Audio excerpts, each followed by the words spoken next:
안녕하십니까. KBS 9시 부산 뉴스입니다. 부산시가 전국에서 처음으로 해안가 난개발 등을 막기 위해 건축물 높이 관리 기준을 만들었습니다. 1년 반 동안 4억 원이 투입됐습니다. 그런데 KBS 취재 결과 부산시가 이 기준을 내부 검토용으로 활용하기로 해 사실상 난개발을 막는 데는 무용지물이 될 처지입니다. 김용록 기자가 취재했습니다. 해안가마다 우후죽순처럼 들어선 고층 건물들. 조망권을 해치는 데다 천혜의 자연경관을 사유화한다는 비난이 거셉니다. 이를 막기 위해 부산시가 전국 최초로 건축물 높이 관리 기준을 만들었습니다. 부산항 전망대 등 8곳에 조망점을 지정해 기준을 넘어 조망을 해치는 건축물을 짓지 못하게 하는 겁니다. 이 기준을 만드는 데 기간만 1년 반, 4억 원의 예산이 투입됐습니다.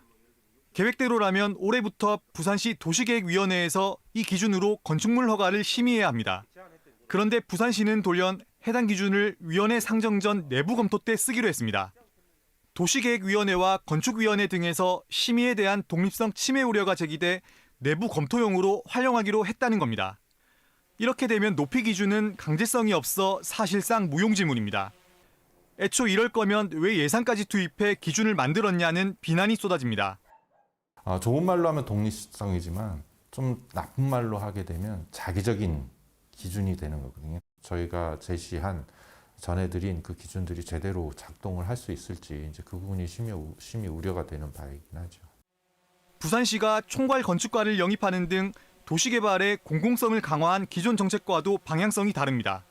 특히 박형준 시장이 재개발, 재건축, 기간 단축 등 규제 완화에 중점을 둔 건축 정책이 추진된다면 그동안 많은 예산을 들여 만든 계획들이 좌초될 가능성이 높습니다.